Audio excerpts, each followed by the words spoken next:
Welcome to the Underground, the Steel City Underground, the black and gold standard for Pittsburgh Steelers coverage. Now, here are your hosts, Joe Kuzma and Brian E. Roach. Hello, everyone, and welcome to another edition of the Steel City Underground podcast. My name is Joe Kuzma, and joined once again by my brother from another mother, one Mr. Brian E. Roach. What's going on, Brian? Good morning, sir, or an evening, or afternoon, or whatever the time is. Well, it's Labor Day. And now we have gone through most of the chaotic, football weekend, where you go straight from that Thursday preseason game where everybody plays on Thursday.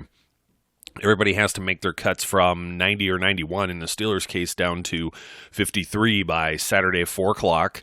And then all the waiver wire stuff starts to drop at noon on Sunday. So here we are. Most of the fallout may not be over with yet, quite honestly.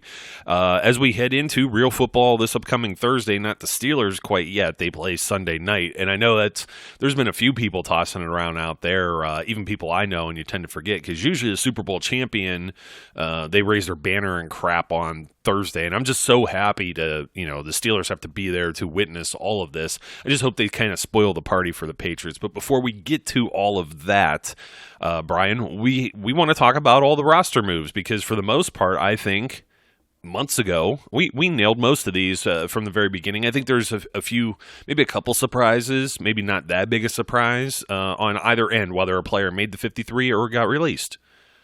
Yeah, I don't think there were any dramatic surprises. There were guys that made the team that months and months ago we wouldn't have known about.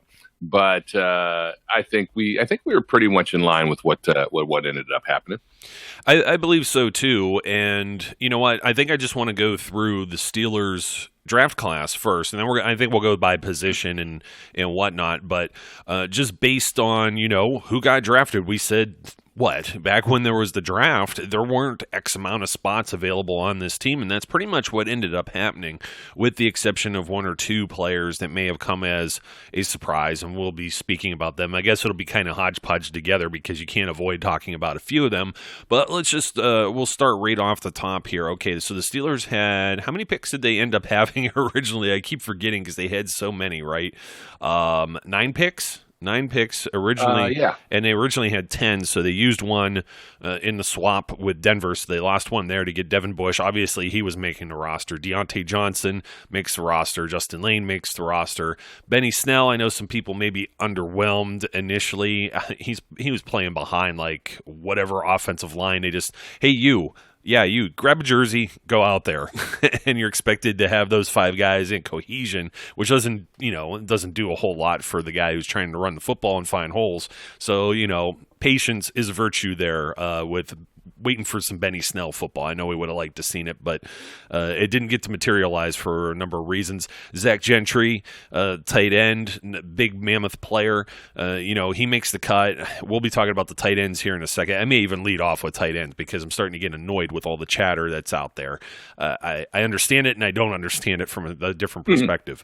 Sutton Smith. Here's a guy, I got roasted because I was putting him on my 53, and I just thought based on, I get it. 6th round isn't necessarily draft pedigree, so to speak, but they still invested a draft pick in him. I thought this was a guy that if he was exposed to waivers, would be claimed by someone else, and it just didn't work out initially here. Because let's just face it, he had injuries through camp, he had injuries through preseason, didn't get to show a whole lot, and I still thought he got around and did some things, and he was playing special teams, and that might give him an edge, because I thought the Steelers would keep, 9-10 linebackers, and when we get to that, they ended up doing it, but there was like a name or two tossed in there. I'll explain more when we get to that. But Sutton Smith, I think one of he's the first guy off this list of the draft class that didn't make the team. Isaiah Buggs does make the team. we'll talk about that in a second too. Ulysses Gilbert, I don't know. I think he was a surprise for many that weren't expecting him to be a surprise. I don't know that he necessarily surprised me this preseason or even in camp, Brian. Was he a surprise for you, or was this kind of what you expected from Gilbert, or did you expect something from Gilbert and then he was maybe even a little more above the line than you expected? I guess my thoughts about Gilbert going into the season were I knew he was athletic, I knew he was fast, but I didn't know how well he would adjust. Because a lot of these guys, they're athletic, they're fast, but then they look lost. Well, he never looked lost. So was he a surprise? I don't know that he was a surprise. The thing is, when you're playing against those second level JV kind of guys, you never know whether their performance is going to be enough to get you in. But he started to get more consistent time. And we've said through each preseason game, you watch these guys who start off playing third and fourth quarter and all of a sudden start playing second quarter and maybe even in the first quarter. That's a pretty good indication that the Steelers like what they see. And that was Ulysses Gilbert. He progressed throughout. And while he may not have made a lot of splash plays early on in games, he also didn't get called out negatively, which means, at least he held his own. It wasn't too big for him. And I think the Steelers saw that. And while I don't expect Gilbert to necessarily be an active player all year long, I think he's a guy that gives them some solid depth, gives them some speed in depth, which they have lacked when you talk about depth players, mm-hmm. and should be able to be, maybe a special teams guy and a contributor there. So a surprise, not really a surprise, but when a 6th-round guy makes the roster, you always kind of perk up and go, hey, that's pretty cool. Well, I don't know that it was necessarily even if it was a 6th-round pick. I always thought he had a shot at the roster. I just think that the impact in which he made the roster, and there's all this talk. It's like MAC players. He's from Akron. Sutton Smith was from Northern Illinois. You got Deontay Johnson from Toledo. There's a pair of other edge rushers that we're going to talk about from Toledo. It's just like they just they're rating these rosters everywhere. I mean, the most famous of all, obviously, Big Ben coming out of Miami, Ohio.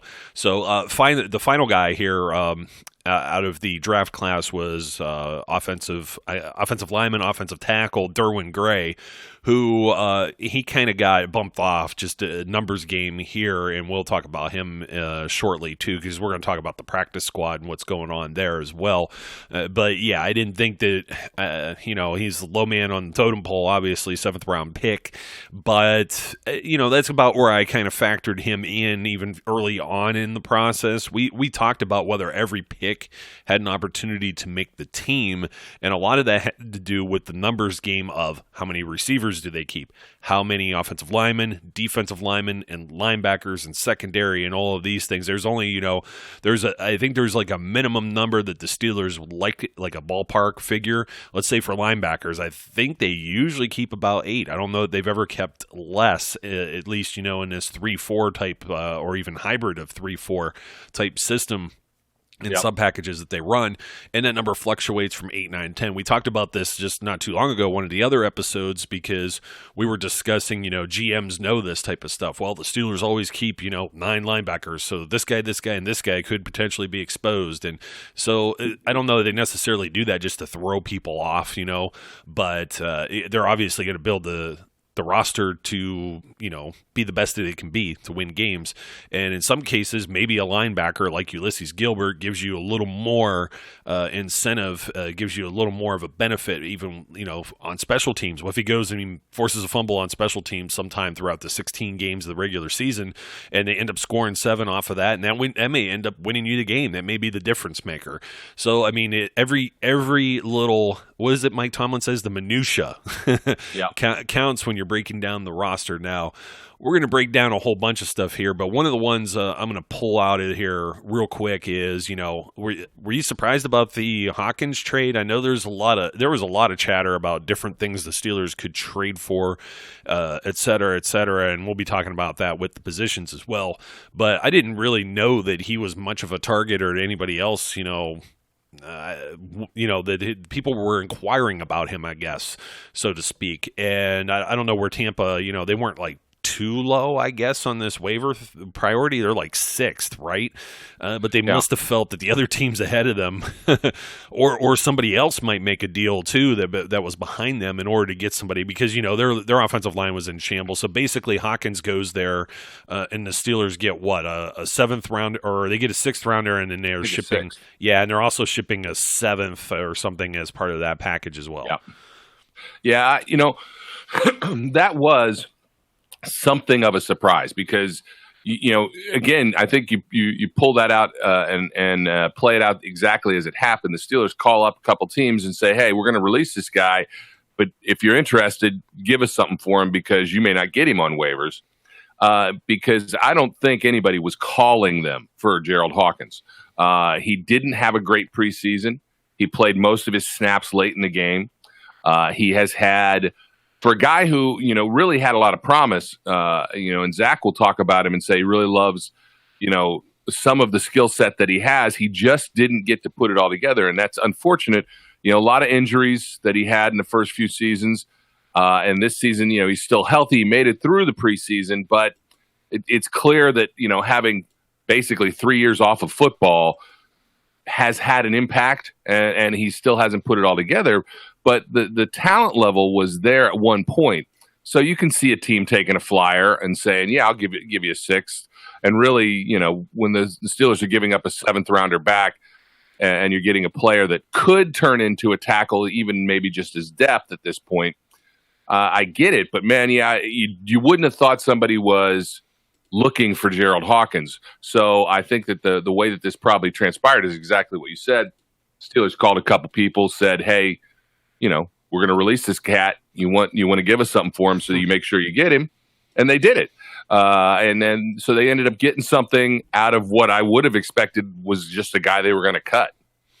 Yeah, exactly. And that's always, it's kind of like you get that flip of picks or whatever, and maybe Tampa doesn't have as strong of a season, so it ends up being an earlier 6th round pick, as opposed to the Steelers have a good season. It's a later 7th round pick. So there's a gap probably there that factors into that. And Hawkins in the final year of his contract too. So it's not like the Buccaneers are getting a guy that's going to be around for 2 or 3 seasons on top of that. So a little bit, that's probably the reason why we saw a pick package with that. And you see that often with it's either with like something like that where a player is, I don't want to say borrowed time, that sounds cold and callous, but it's 1 year, you know what I mean? Or in the case of somebody like Vance McDonald, who has like a sizable contract, then the team kind of want to unload some of that money off of their, off their books, and you see like maybe a small pick or a later round pick that's involved with that type of process too. Speaking of which, I guess I'm going to go to my pet peeve immediately. Excuse me. Everybody's just been talking about tight end. I mean, just even bringing it up. I mean, how I feel like it's like disrespectful to Vance McDonald. And I know it's not aimed at Vance McDonald, but everyone just is already assuming, well, he's going to get hurt and then we're going to be stuck with like basically a bunch of bums. And that's I don't understand the philosophy here. I think there was a love affair going on with Steelers Nation and Jesse James. And it's kind of an illusion of what Jesse James maybe brought to the table. Now, I understand Jesse caught it. I had the same, kind of infatuation with him, but the Steelers never viewed him as a starter. He was kind of a plug-and-play guy. He was a number 2 tight end at times. Originally, when he came in, he was behind Heath. They had Matt Spaeth back in that rotation, too.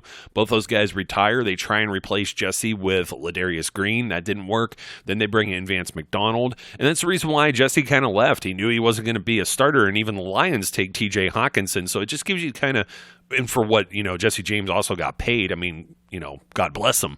It's just one of these things where I'm like, where's everybody seeing all of this? I mean, I guess you got to also understand, too. I mean, we're talking about a backup tight end here. the Steelers get a deep roster, but every year you're always, and I'm seeing stuff about like, Des Bryant is still a free agent. As soon as LaShawn McCoy got released, it's like, should the Steelers look at LaShawn McCoy? It's like, not all the time is one man's, trash another man's treasure. It doesn't work like that. You can't build all-star teams and have every single position of depth. There were people that were just knocking every single cut that the Steelers made, or, oh man, they're going to have to fire this staff and everything else now. Why wouldn't they keep, Devlin Hodges, for example? And it's just like, you have to understand the composition, or why so few players at this position? They're only allowed 53. I understand that some fans don't know the entire process. They don't know the composition of the roster and all the rules and legality and everything else that's involved with that. And it just drives me crazy. And this tight end thing is just driving me bonkers too, because, it's not like Xavier Grimble is brand new. I get it. He fumbled in Denver. We've said he's been on the hot seat ourselves. I mean, we're not going to pretend that he's not, but that's just based on, he's been around for so long, been a journeyman tight end, and that's kind of the thing that just happens as a business of football. If they have to go to war with Xavier Grimble, they can go to war with Xavier Grimble playing, 20% of the snaps in a game if he even gets in that much, based on all the wide receivers and other things that they may do. Zach Gentry's a rookie. You got to give him a chance. He's got the same body, I would say at least the same skill set as a Jesse James. Jesse didn't come in and he wasn't necessarily the greatest blocker, so to speak. And when we get to the practice squad, we'll talk about that too. So, I mean, you look at the guys that made it on the tight end side, it wasn't really that big of a surprise. I think Zach Gentry could be a target in the passing game. I think he could get in the game if he's active on game days. We've seen Xavier Grimble do good things and bad things too. So, it's football. I mean, has Vance McDonald never fumbled? He did it so far in this preseason. I mean, come on. So nobody's infallible here, but I just think I don't know. There was the tweet that went out, and it was like, did the Steelers try and get anybody? And Jarek Dulac, I think, kind of tipped the cap as they might be looking at tight end. And I'm not saying that they won't try and improve at that position, but I look at who's available, and I wonder just how much of an improvement, some of the guys that are out there and available in the pool of players that haven't been signed or acquired yet. I mean, Ricky Seals-Jones from the Cardinals was one of the guys. He goes over to the Cleveland Browns. I guess the Steelers tried to put in a waiver claim for him and were unsuccessful because, Browns were ahead of the pecking order there. I don't know that Ricky Seals-Jones would have got me very much more excited than Xavier Grimble or Zach Gentry. I just think some of this is a little bit too much panic and nonsense from folks who, they want an all-pro player at every single position, even if it's the depth guys.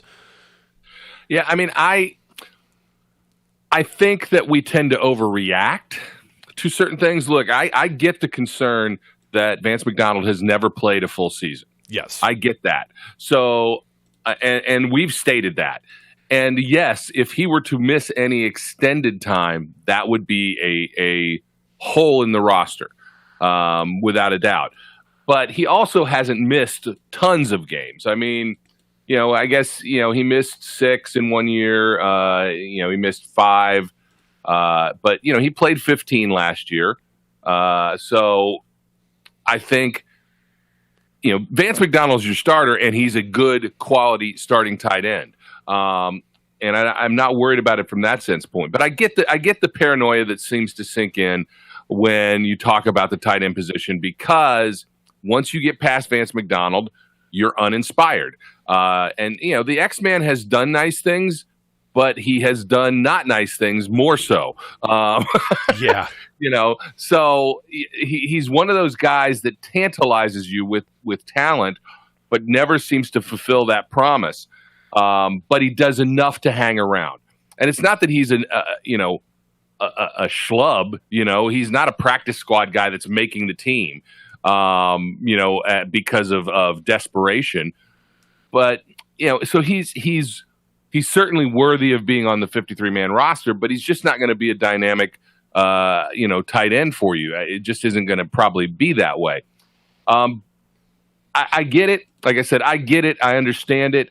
I have, to a certain extent, some of that concern, and I do sort of expect them to make a move, because what we saw from Zach Gentry in preseason doesn't make me think he's ready to be anything on the field yet. I like his potential, and I think he could grow into something, but his blocking was far worse than Jesse James blocking.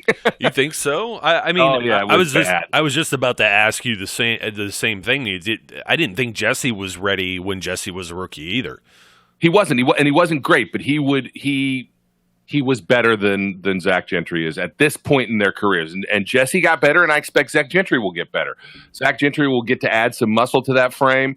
He will start to get, understand how to use his body and get his size and pad levels down, and he'll get better. He's just not there yet. So I don't want to say anything negative really about Zach Gentry in the sense that, but he's not ready for prime time. And there's nothing wrong with that. Sometimes you're not. This is a guy who didn't play tight end all, his whole career. He started out as a quarterback and moved to tight end at Michigan. God, I said the word. Cleanse your ears. Yeah, rinse my palate and my ears.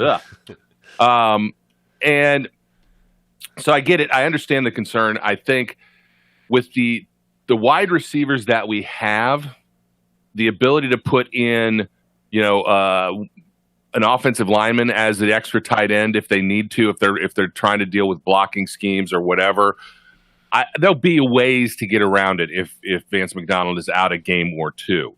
But at the same time, if they can improve, there's no reason that they shouldn't. And we'll go from there. Now, I've got to make a comment because this is my pet peeve, is the Devlin Hodges crowd.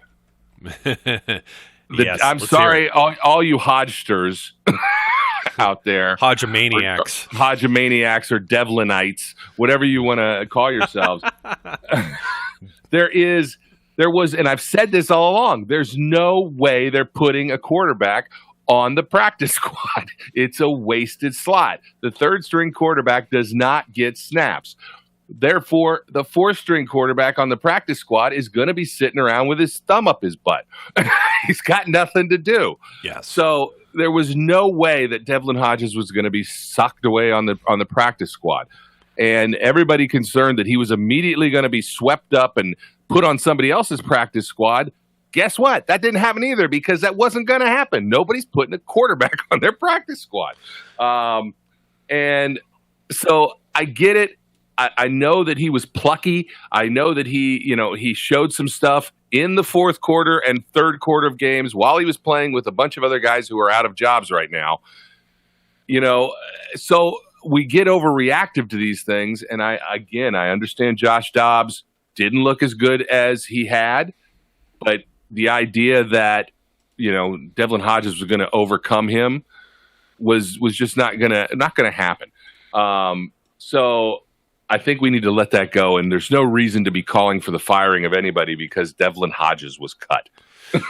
Yeah, I mean, excuse me, I'm just losing my voice today for whatever reason. This is just, I'm not prepared for it. Of course, we're never prepared, right? But yeah, I mean, that's a good segue over to the quarterbacks because, of course, I still have another tight end to talk about. Woohoo! But we'll do the practice squad last, especially since there's already some movement with that already.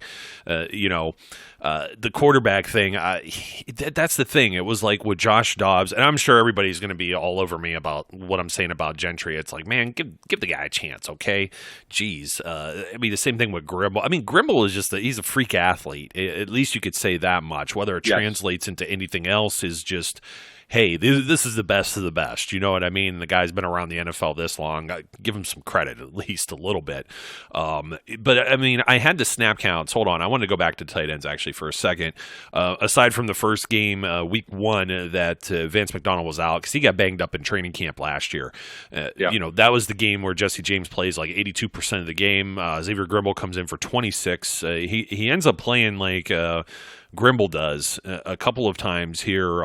Week 6, I'm going to have to look up the opponent because I don't have it transposed here, but 29% of the game, 28% week 10.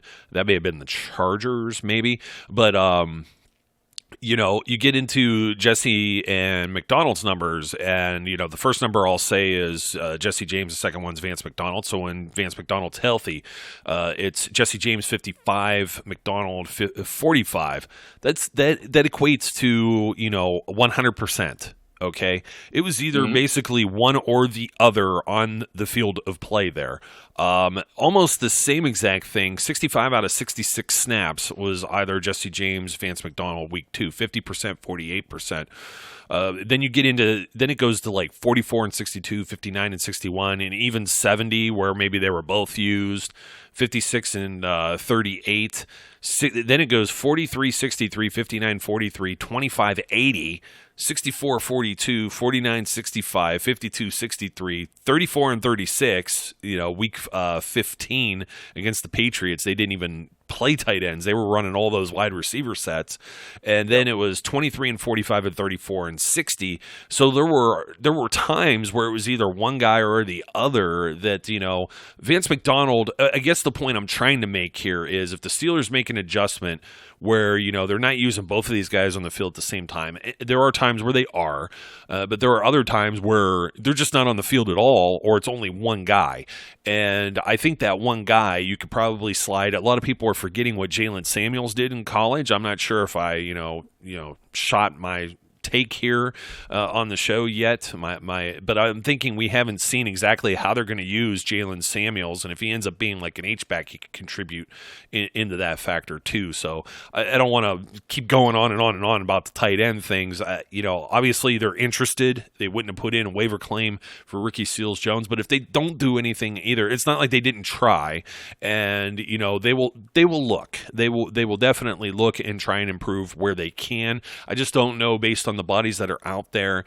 They got the Joe Hayden deal done. It might free up a little bit of cap room, but I don't know that they have an awful lot of space to go really make much of a move. And if they do make that move, just keep in mind, is it really a huge improvement? I mean, you're going to compare somebody like Luke Wilson, right? To Xavier Grimble or Jordan Leggett, who went to the Buccaneers practice squad, that they could snag him off of their practice squad and put him on their own 53, but then they have to cut someone. And who are you willing to cut bait with? Maybe Grimble, the guy that only has 1 year left on the contract, instead of the guy that you're trying to develop that's a rookie. Unless you completely think Gentry is trash, that's the only way you're going to discard him there. So I don't know if you have any more comments on that, Brian. I was going to jump back over to the Duck Hodges and the Josh Dobbs things because people were talking about trades, and I don't want to be a broken record here and say all the things that we already said, but if you're saying that a guy, a team would have interest, let's say the Colts, because instantly it was the Colts because just Andrew Luck retired and they had no other quarterback, barring Jacoby Brissett. So now all of a sudden they need a guy and they need a backup. And Josh Dobbs, you know what? He's the guy that could be a backup. He must be pretty good. Well, he sucks for us, but he'll be good for the Colts, so the Colts will automatically want him. That's how it works, right? No. So Mason Rudolph rightfully wins the backup spot, as we all assumed he would. He had a tremendous preseason this year. Josh Dobbs did not. I didn't get to talk to you. I wasn't on that post game with the Panthers deal, but it wasn't sharp. It didn't. He didn't look very good there to really salvage any opportunity of being named the backup, I think, in the case of Josh Dobbs. And then Rudolph comes in and makes the big plays again. Very accurate throughout the preseason, poised, etc. But what is the harm? I don't know how many of you got to watch the Steelers feed versus the Panthers feed, but if you heard Charlie Batch talk, Charlie Batch talked about it. He said it's good to have three quarterbacks, because you know what? There were times I was that guy. I was the third quarterback, and myself and Byron Leftwich, or whoever else he talked about, Dennis Dixon, or whoever else he was playing with at that time, they always discussed these things. And there were times Batch wasn't planning on coming in and being that guy that 1 year, 2010 season, and he ends up having to come in and play because Dennis Dixon got hurt, or Byron Leftwich gets hurt, or whatever be the case. So you know what? Do you feel that much more comfortable with Devlin Hodges there or with Josh Dobbs? I don't know. I really liked Devlin Hodges, I will admit, but there's the draft pedigree and there's the guys who have already been on the team for, over a minute, and they have the experience and the coaching and the development at that point that, it's hard to toss that away, especially if you're not going to get anything. If you're going to try and trade somebody and there's not much of value versus keeping them, it's hard to justify just bumping them off the roster for almost a complete unknown and unproven guy in Devlin Hodges. Yeah, I think you hit the nail on the head here with the level of comfort in that you're talking about a guy who's had one preseason to learn the offense and a guy who's had 3 seasons to learn the offense. Josh Dobbs knows the offense better than Devlin Hodges is going to know the offense. And I think there's a better level of comfort regardless. He's a guy who has NFL starter, not starter experience, but NFL game time experience, and has been out there. So, if you're going to keep 2 guys or 2 guys besides Ben, and you're going to expect Mason Rudolph to take a step up, and your choices are Josh Dobbs and Devlin Hodges, I actually don't think it's that difficult a decision. You keep the guy who you think's going to give you the best chance to win, and generally speaking, that's usually the guy who knows the offense the best and has the talent to do what they want him to do. Josh Dobbs has had that. Everybody was all up in Josh Dobbs' Jimmy Jams when he made that throw against the Ravens. Oh, Josh Dobbs, the greatest guy in the world. Now he's got a bad preseason. Oh, Josh Dobbs, he stinks, except he'll be great on another team. Yeah. So everybody's going to give us a 3rd-round pick for him. No, they're not. They're just not. The best place for Josh Dobbs is right where he ended up as the 3rd-string quarterback. And think about it this way. The Steelers are going to play several mobile quarterbacks this season. Is Mason Rudolph going to be the guy, or Devlin Hodges going to be the guy that you want on your practice squad to essentially mirror that guy or become that guy in practice sessions? No, it's Josh Dobbs, who's a mobile quarterback. Yes. Yeah. There are a lot of good reasons for having kept him, and I think that's all I have to say about that. And that's all I have to say about that. The old Forrest Gump deal there. Yeah, you know what? I'm with you. I'm with you all the way. Let's go somewhere else. We'll talk about another, probably, I don't know. See, we were talking about surprising moves, and Eli Rogers' name pops off the page for some people who maybe weren't paying as much attention. You want to know what really did it for me? And I didn't make this take earlier, and I should have. Is he had a very prophetic type tweet maybe a month or 2 ago. If you recall, it didn't garner like any attention media-wise, but it was very much the Sammy Coates and Martavis Bryant deal. Do you happen to remember a tweet from Eli Rogers saying he's not going anywhere when everybody was already talking about, well, they drafted Deontay Johnson, that must mean Eli Rogers is on the way out? And, he said something to the effect of that, and I was kind of like, it's almost like, burning a terrible towel or something. You don't, it's almost, I'm like, don't do that, man. It's almost putting like one foot out the door. You don't want to do that. But I think some people were surprised with Eli Rogers going, but I was more surprised they didn't keep 6 wide receivers as opposed to Eli Rogers being the guy that was bumped off. I thought for sure, and I know a lot of people are out there saying, well, what does Ryan Switzer really offer? Well, aside from anyone not named Mr. Big Checks or Mr. Big Head or Mr. Missing Helmet or whatever you want to call him. Helmet Boy, Mr. 3rd and 5th.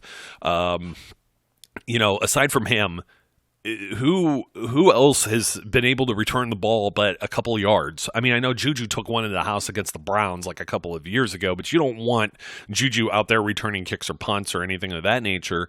That's why these are guys that are usually in a reserve role. I understand it's not like big and flashy, but what kick returns have been big or flashy anywhere in the NFL since they've been tinkering with these rules over the last 5 or so years? You're lucky if you could. They've designed it that they want everyone to just take a touchback and take it at the 25. And it's very difficult to even get it out past the 20 sometimes, and guys will still try and do that. And you need guys that are fast. Here's the need. you needed a kick returner. You need somebody that's a punt returner. And I know Deontay Johnson can do that too. Ryan Switzer can do that. So why do you need a third guy that's basically the same thing that's already lost that job before? And they've shown that they kind of wanted to move on from letting him handle the duties. I mean, Eli Rogers tried to take over for AB in that role. And then what? He had like a muff punt or something like that. And then AB came right back into that position. Everybody kept trying to remove AB from that. And for the same reasons, you don't want your star player, being back there and getting hurt or anything like that. But the rest of this with Juju, Moncrief, James Washington, Deontay Johnson, none of that I don't think was a surprise. I think Ryan Switzer gives you a few other looks too because they used him in the backfield and things of that nature, kind of almost like a gadget kind of guy. So there's a little bit more upside there, I think, than, with Eli Rogers, of course. Yeah, look, before camp started, in fact, I think the minute that Deontay Johnson was drafted, I started talking about this might spell the end of Eli Rogers and whether he could crack this roster. Eli is a guy that Ben liked. He's a guy that, there was a lot of potential. Again, people thought, he looked really great in camp a couple years. But, he did some nice things occasionally on the field, but he was never consistently there. And he didn't provide anything other than just being that slot guy. He was a slot receiver, and that was it. And Ryan Switzer is a little more versatile than that.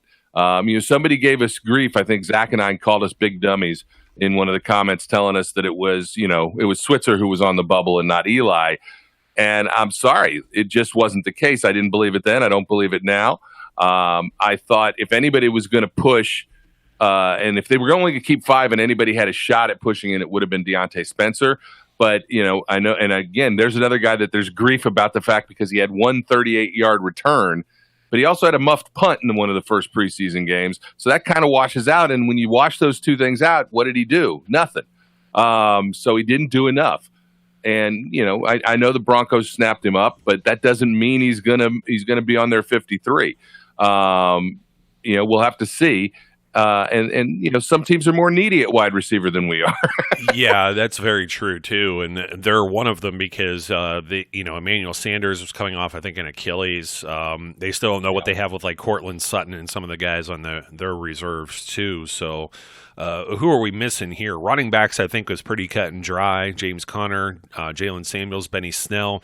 Let's not forget Roosevelt Nix. Charlie Batch went out. I know I said this in the back rooms. He went out and said that Tyler Matakevich was the Steelers' best special teams player, and I found that to be disrespectful. You know what? I was watching a lot of Rodney Dangerfield over the holiday weekend here, Brian, and I'm just full of the guys that aren't getting any respect. Yeah, it wasn't until I was 6 years old that I found out they didn't make Alpo baby food. So it's just, there you go. Oh man, classic stuff. But yeah, some of the guys not getting respect. Rosie Nix is a tremendous special teams player, and I think we saw that a little bit in the preseason once again too. So, but definitely there was a quiet guy. You ever hear anybody talking about, well, his roster spot's in danger? I don't think anybody's thought that other than just waiting for a contract. He quietly signed that when that happened for an extension too, and don't hear much else. You know what I mean? For a guy that's out there maybe quarter of the game here or there. Sometimes it's only 3 snaps. Sometimes it depends on the opponent, obviously. Chess match, game planning, and matchups. But I'm going to bump over to the offensive line, and for some of the grief that I got, obviously I had 6 wide receivers, so there's different areas I made cuts, and that was over on the defensive side of the ball. I had 9 offensive linemen, and I did not have Gerald Hawkins, who got traded, or Derwin Gray as part of my predictions. Obviously, the big 5, the starters, or I should say projected starter with Matt Filer thrown in there, but the other 4 that have been a nucleus for a very long time now, Alejandro Villanueva, Ramon Foster, Marquise Pouncey, David DeCastro. So, you got those guys all set up there. B.J. Finney, of course, Chuck Sikora, and then the 2 that may have surprised some folks. It didn't surprise me. Zach Banner has cut a lot of weight. They need to update. I'm going to look on this roster here real quick and see if they have updated by any chance, because I heard something like he lost 60 or 80 pounds or something ridiculous. this offseason, and he did look more trim too. Once that was said and you kind of looked at him, they still have him listed as like 360. I think he's down into the 300 range almost now. But he was on the roster last year, you know what I mean? 6'8", 300 plus. It's a large human being and somebody that they're really trying to work with, especially, he's a second-generation NFL player as well, so there's some pedigree there. You're just kind of thinking, hey, did something rub off from the old man, so to speak. And then Fred Johnson, this was a guy that we talked about early on in the process as definitely being practice squad material, and they gave him, he quietly went into like something like Friday Night Lights as one of the starters. Nobody really paid attention to it. Everyone was focused, or the first preseason game for that matter, everyone was focused on like Devin Bush, for example, and all these other rookies, and here's an undrafted guy in Fred Johnson that, he was playing a substantial amount of time, and he did not relinquish that spot, and now he's here on the 53-man roster. Yeah, I mean, it's good stuff. I thought I have said from the get-go, Fred Johnson had a shot at making this roster. He's both the professor and I were giddy with our O-line love for Fred Johnson, and I'm glad to see that he got on the roster.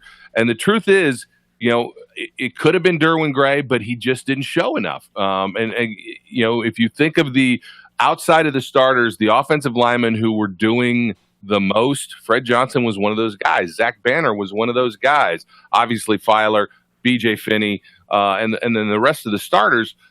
It wasn't a hard decision. And 9 is usually the number of offensive linemen they keep. They kept 9.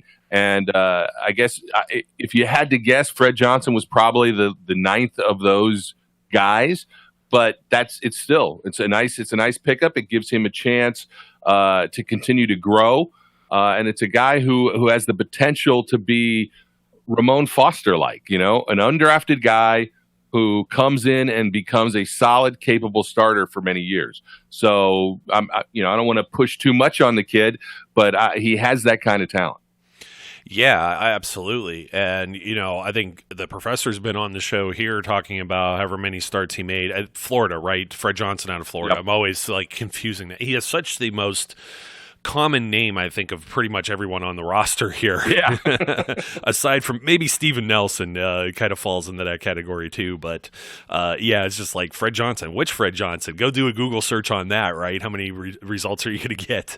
But yeah, let's jump to the defensive line. I mean, there wasn't anything that's a huge surprise here. We already talked about Isaiah Buggs getting in there. We thought Dan McCullers has continually showed some improvement. If you're not paying attention close enough, he has.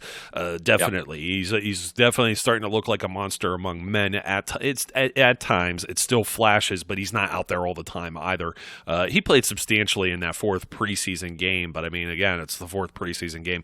How many folks were yawning during portions of that, and how many commercial breaks were there? Good Lord. So Cam Hayward, Stephon Tuitt, Tyson Alu, Javon Hargrave, Big Dan McCullers, Isaiah Buggs. That rounds it out.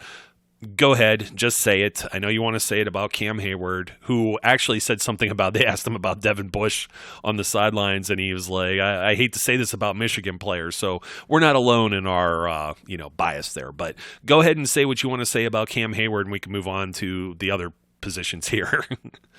Cam Hayward is a grown-ass man. Yes, he is. And Stephon Tuitt looked like it, too, during the preseason, so I'll add to that. Linebackers. This is the big one. I mean, we were already talking about Sutton Smith. You got the guys. Let's just go with the shoe-ins immediately. TJ Watt, Bud Dupree, Anthony Chickillo. I'm going to skip the other outside linebackers for a second. I should have set that up better. Devin Bush, Vince Williams, Mark Barron, Ulysses Gilbert, Tyler Matakevich. Surprise for me. I thought Ulysses Gilbert was going to steal his spot. I thought the Steelers may keep, and I didn't think they were going to keep an extra defensive lineman. I was looking at the secondary. I was arguing about whether they would keep 4 safeties. They did, but they also kept 6 corners. So they've had 10 total defensive backs there. I was wondering if there might be an 11th, and we'll get to the secondary here in a moment. But I kind of thought that was one of the reasons Dirty Red might be on the hot seat. I understand he's a tremendous special teams player. When he's on, he's on. He also had a down season as well. And I think we kind of know who he is as far as if he gets to play his actual role as an inside linebacker. I think this is why there's a lot of the other names that were added here, including drafting 2 players at that position.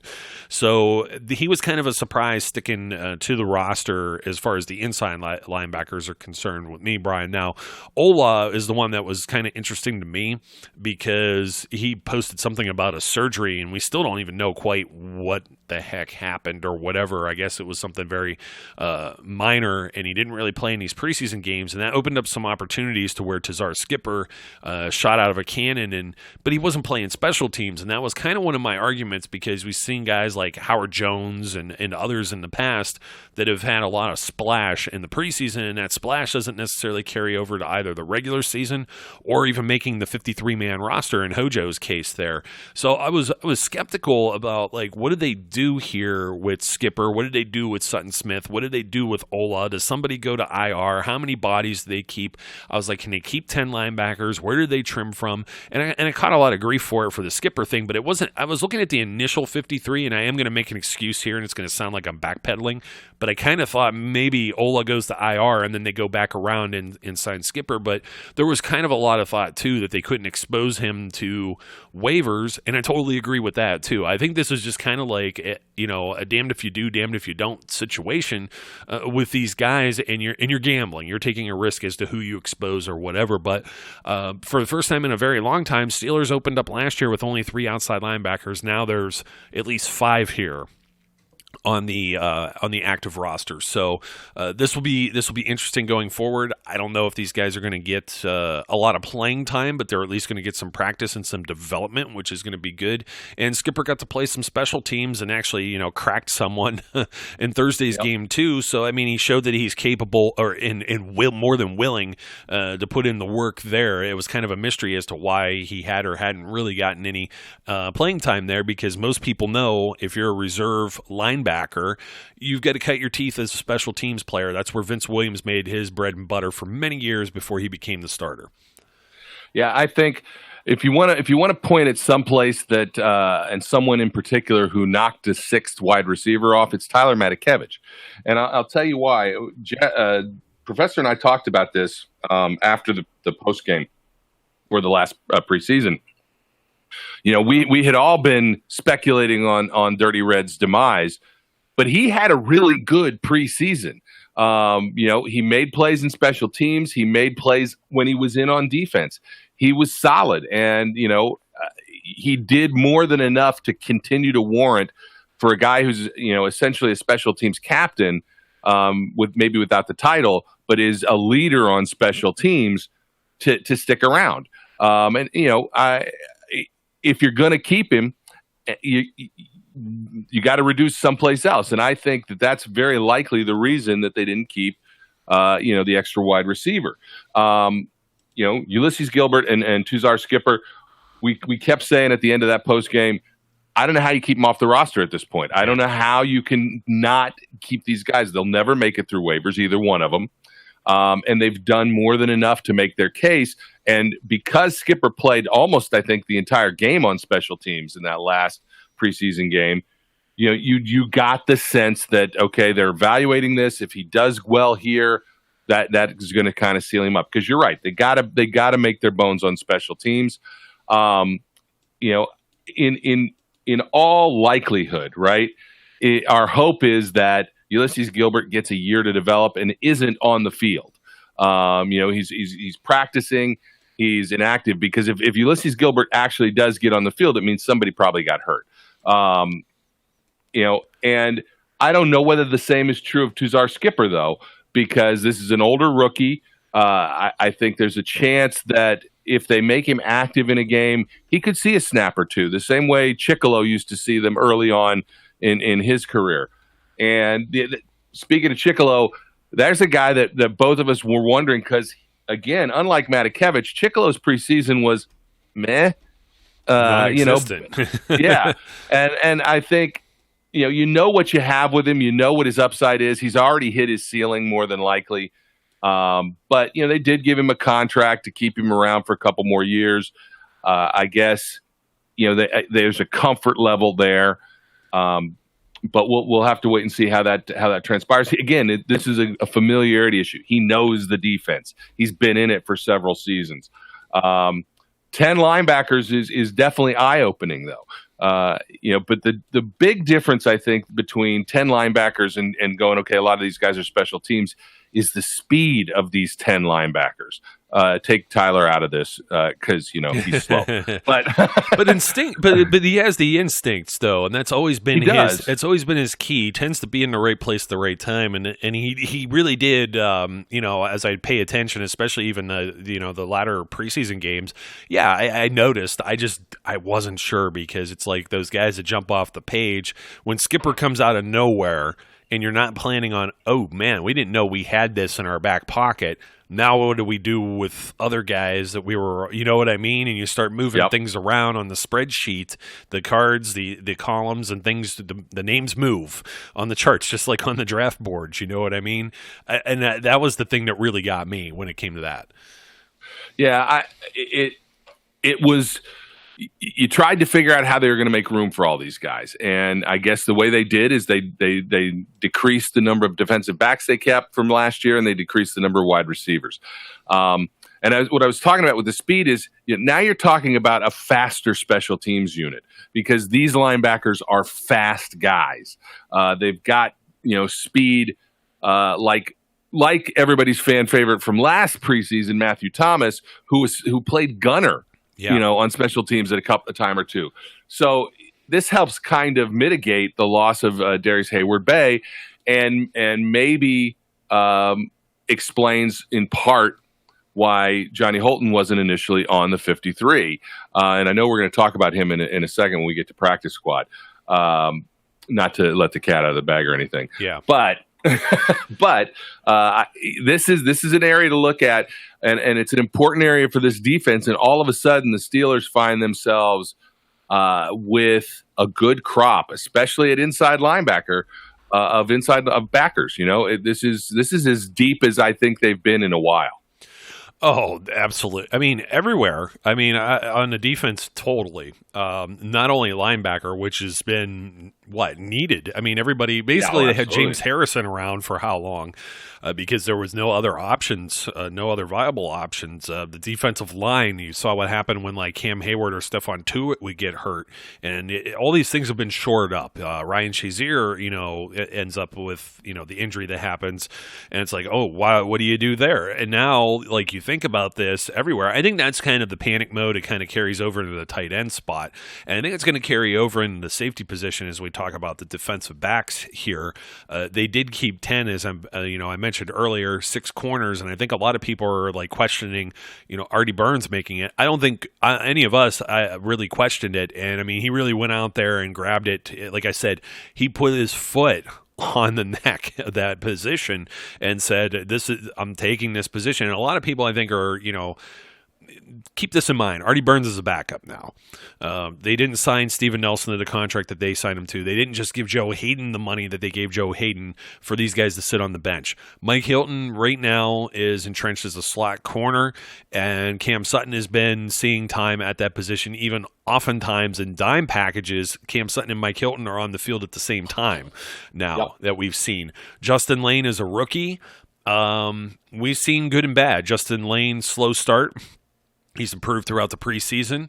And that's kind of the growing pains you would expect if you think you're going to force him out onto the field. I think you kind of wanted some patience with that, and that's what Artie Burns is going to allow you if anything would happen with some of the guys ahead of him on the depth chart. We may even see Artie Burns, like I said, they may even trial him as a role as a slot guy because, I mean, he's a bigger corner than most of your nickel or slot corners are, and that can make for some interesting matchups as well. But he's also playing special teams. He's fast. He's a track star, a track athlete, accomplished both at high school and collegiate levels.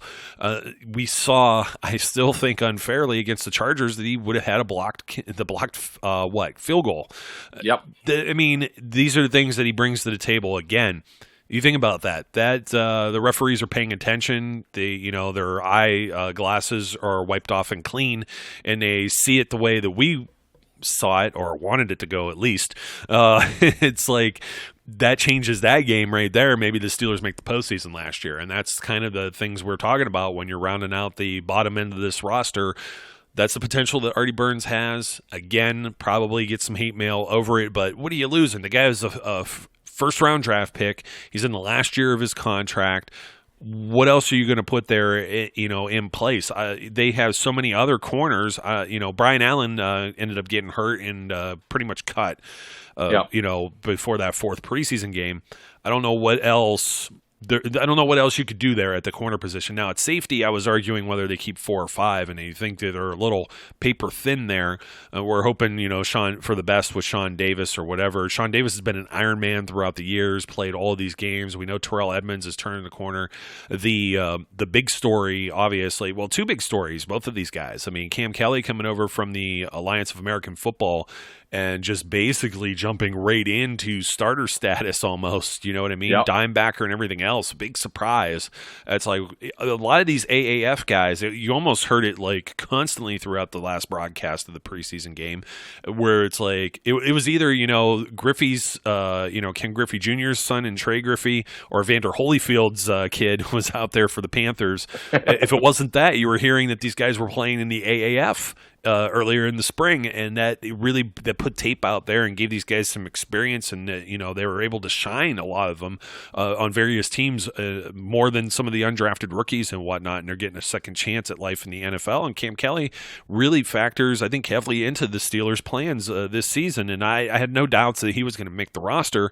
The guy that's kind of the Teflon here is Jordan Dangerfield, and his story is pretty similar, as he kept fighting back and forth, practice squad, and then injured for an entire year, and he ends up coming back, and he's still there, and he bumps off Marcus Allen, and that was my coin flip there, and I thought they would maybe go with he's a second-year player, but Marcus Allen, we'll just let the cat out the bag right now, goes over to the practice squad, and I don't know, he's still around, so I don't necessarily want to say that he doesn't fit their plans, but I think it was, again, somebody they felt they could expose, because it's not like they could have put Jordan Dangerfield. He's ineligible to be on the practice squad, and there's no way they're cutting Cam Kelly. And where else do you trim here? I know somebody will be like, well, you could have got rid of Artie Burns, but I just made the case for that. Unless you're putting somebody on IR or something like that, I think that's really silly. Artie Burns is going to be a special teams guy too. So who has more upside, at least for this year? It was Artie Burns basically over Marcus Allen, I believe, when you're factoring in all the players, all the defensive backs here in the Steelers secondary. Yeah, Artie Burns.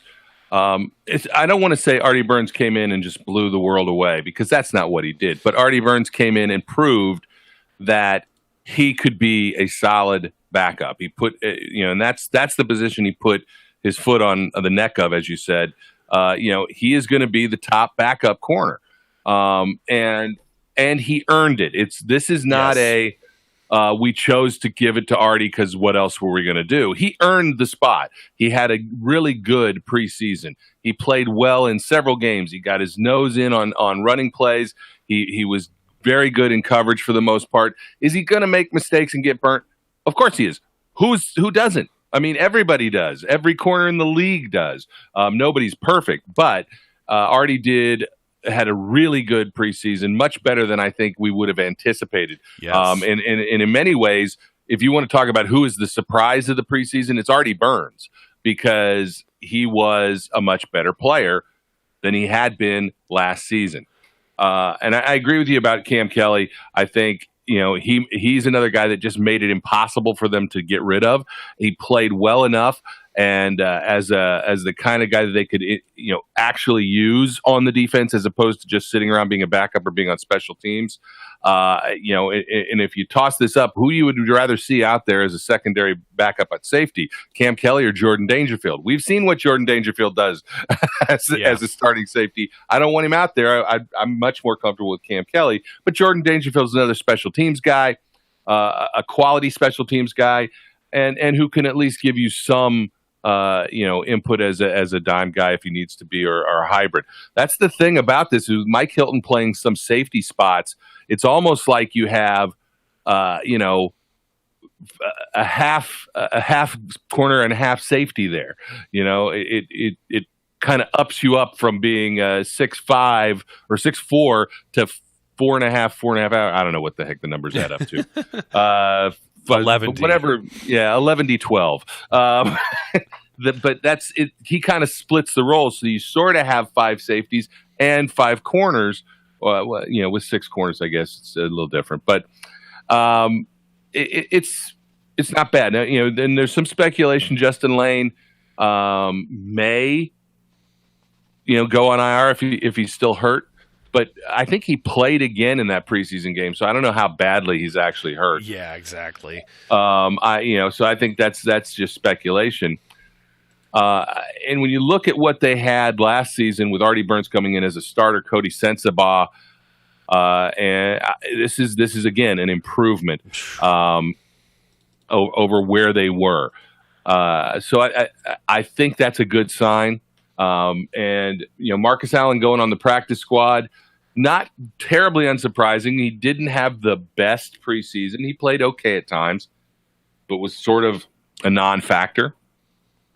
And then, it kind of shaped out right about where we would expect. They kept one less than they did last year. But again, I think that had more to do with the fact that the linebackers made the case that they couldn't be cut. Yeah, agreed. And just to say the secondary as an improvement overall, I think that's an understatement. I think Cam Kelly offers you an awful lot. And when you were looking at Hayden and Burns as the starters with Hilton and Sutton and Brian Allen and Cody Sensabaugh and whatever else, definitely in a much different place now. And it also helps that Burns, you basically put the stamp on what I was trying to say. It's not like, based on where Artie was at the end of last season and people, kind of rallying and trying to say, don't even bring the guy to camp versus where he is now, that's where the improvement is and putting his, foot down and basically, grabbing this job by its throat. And by a job, I mean a roster spot, a job in every literal sense, even more so to where I feel comfortable if you had to have him in a pinch. Obviously depends on the opponents and, what you're lining up against. But, I mean, we've seen him play against guys like A.J. Green and stuff like that. I mean, it's not like he's not capable, but you don't want to see regression, basically. And so far, we've seen improvement. We've seen adjustment. We've seen it looks like a new look attitude from him. Jumping over to our specialists as we're up against it. No surprises here. I think, I wonder if the Boswell stuff has died down any with folks, but he's going to get his roster bonus now, and he's had a good preseason, and, there was speculation if he was injured before or whatnot. Now we're going to have to see it in the real games. I think he's still on a short leash. He's on thin ice as far as if he makes any mistakes a couple weeks in, and they cost them a game or something. I mean, I still don't think his position is necessarily safe. I don't think any kicker in the NFL is safe. You see what's going on with the Jets. I mean, that's crazy over there. His counterpart, Jordan Berry, I thought Jordan Berry had an improved preseason. I didn't think that Ian Berryman was very bad, so to speak, but again, with the continuity here, Cam Canada's back too. Think about all the components here: long snapper, holder, kicker. I don't think they wanted to disrupt any of that. And pretty much those 3 guys work together as a unit, whereas with Matthew Wright and Ian Berryman, they even kind of flopped out Trevor Wood and brought in another, I'm trying to remember the guy's name, but they brought in somebody else to even be a long snapper midway through this process. So you started to get kind of a gut feeling that it was going to be the status quo. Yeah, absolutely. Boswell looked like Boswell of old in the preseason. His kicks were solid. His kicks were down the middle. He didn't seem shaky. I think that they handled Chris Boswell exactly the way they needed to. Because look, kicker mentality is bizarre. I think they put the right screws to him, so to speak, by holding off on that roster bonus and having him agree to it and making him earn it, and he did. But you're absolutely right. That doesn't mean that if we come out in the first preseason game and we lose to the Patriots because Chris Boswell missed 4 field goals, guess what? Matthew Wright didn't have a bad preseason, and maybe he's getting a callback. and it'll be unfortunate. I don't believe that will happen. What I believe could happen is, if he's solid through 4 or 5 games and then has a shaky game, this will have earned him the right to have that shaky game. But I don't think if he comes out of the blocks and looks skittish, then we got trouble. But I don't see that as a potential happening. And look, I'm probably happier with Jordan Berry than most people because I like how well he places the ball inside the 20. Mm-hmm. Yes, sometimes he pooches a kick. Yes, sometimes his kicks are shorter than we want them to be. But man, he's deadly at getting it down inside the 20. And so I'm not negative on Jordan Berry. And again, he had a solid preseason as well. I didn't think Ian Berryman out-punted him, which is what he was going to have to do in order to unseat an incumbent. And Cam Canada, hey, his snaps were all right. So as long as he is doing his job, I think he's pretty much solidified in that position. I know we're going to talk about the practice squad, and I guess we should just start with saying, the Steelers initially had 9 guys plus Cortland Williamson, and all of our discussion about whether he was an extra guy or not throughout the beginnings of this season are now moot because he's an extra guy. Yes. Yeah, exactly. Directly from the Steelers PR department, actually, it said it was they signed. It was odd because they signed 9 guys. Now the 10th has been revealed. Jonny Holton has been added as well as the 10th, and I'll talk about him in a second. But additionally, the Steelers have added tight end Christian Williamson to their practice squad through the International Player Pathway Program. He will not count towards the 10-player limit that is placed on the practice squad, which effectively ends his season. And he'll be there. He's part of the practice squad, but he cannot be activated. Right. So he will continue to be kind of a developmental international player. I don't know if foreign is still like a proper term to say, but basically that's what it is that they want players from overseas or other countries or whatever to come here, and they're trying to expand the game of football. This is like a diplomatic kind of mission for the NFL to, that's the reason they're playing in the UK, and they used to have NFL Europa and things of that nature. So this is definitely leading towards this. The AFC East also has quite a few of these players too, and some of them are making a pretty big impact there in the preseason, believe it or not, too. So it's interesting to say the least. But this is a very intelligent guy, young guy still. That if you've never read anything about Christian Williamson, I implore you to go out there and read some of his story because it's just wow. You think Josh Dobbs is a rocket scientist. This guy, he's a young prodigy to say the least. But the biggest surprise on the practice squad was, I think it was Marcus Allen, because I thought he would make the 53. But there's one of your safeties that you have there for insurance, since they only have 4 on the roster. He made it through the entire waiver process, as did Derwin Gray, Patrick Morris, who has been around like that, a backup center primarily. He got a lot of time in the preseason. We originally were kind of looking at J.C. Hassenauer, one of the AAF guys, but he didn't really make the cut. Let me see. Trey Edmonds, Terrell's brother, and Tremaine's brother as well. So another one of the Edmonds family here in the NFL. I thought he had a pretty solid preseason running back if you hadn't paid attention. Jonny Holton really came out and surprised me at the beginning of training camp. Then he got hurt, and I thought he was doomed. And he came back around, and I think the 4th preseason game especially really helped his case. He really earned it there.